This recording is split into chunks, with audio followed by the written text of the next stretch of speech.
première question consiste à déterminer la matrice de F par rapport à P, relativement à P, et de même la matrice de G relativement à la base P. Donc, pour cela, il suffit de déterminer l'image de chaque vecteur de la base. Donc, pour FE1, donc je prends dans l'expression de F, c'est-à-dire que x égale à 0, y égale 0, et z égale 0.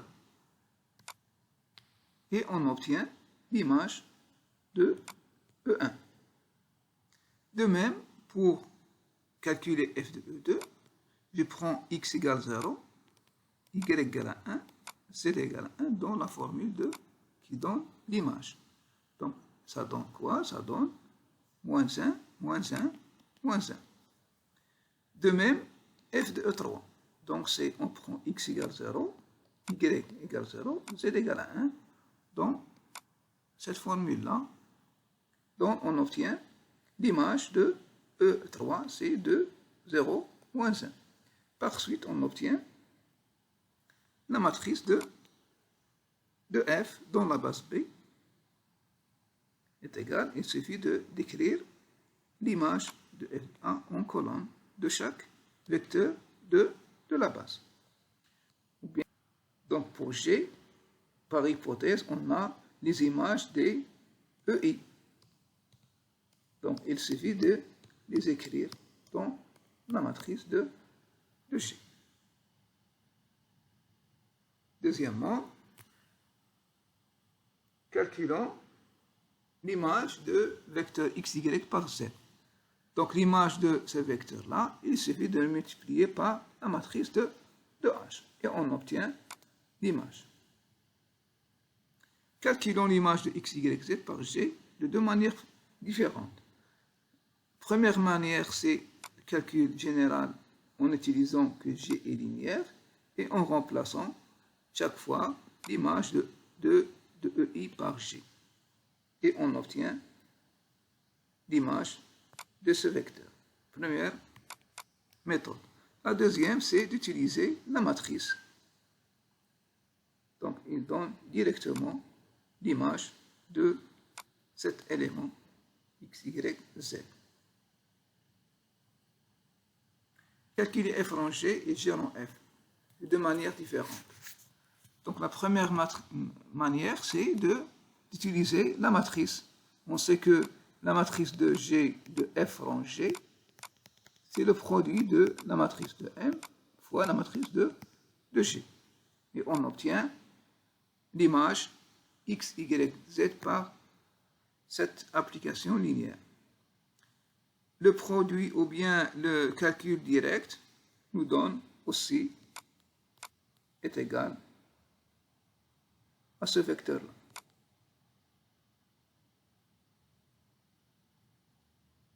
G rang f en utilisant le produit de D matrices, c'est-à-dire les matrices G fois la matrice de f, donc il donne l'image du vecteur x, y, z.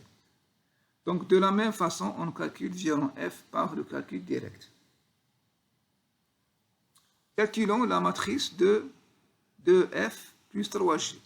Donc la matrice de 2f plus 3g est égale à 2 fois la matrice de f plus 3 matrice de g. Et on va remplacer la matrice de f et remplacer la matrice de g et on obtient cette matrice-là.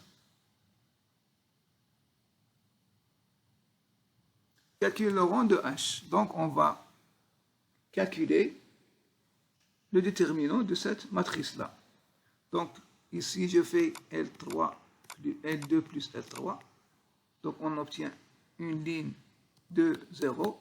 Donc on va développer suivant la première colonne et on obtient le déterminant égal à moins 1. Donc il est différent de 0. C'est-à-dire que h il est inversible. Et on va faire pour déterminer l'inverse de h par la méthode de miroir. Donc cette méthode consiste à écrire la matrice H à droite et l'identité Et avec les transformations des lignes, on obtient à droite la matrice identité et à gauche, c'est la matrice inverse de H. Donc, la première transformation, c'est de faire la somme des lignes. La deuxième transformation, c'est transformer L2 en L1 plus L2 plus L3. De même, L3, c'est L1 plus L3. On obtient donc la somme dans 0, 1, 0. Pour la deuxième matrice, donc la somme des trois lignes donne 1, 1, 1. Pour la deuxième, c'est L2 plus L3. L2 plus L3, donc moins 1, 0, 0.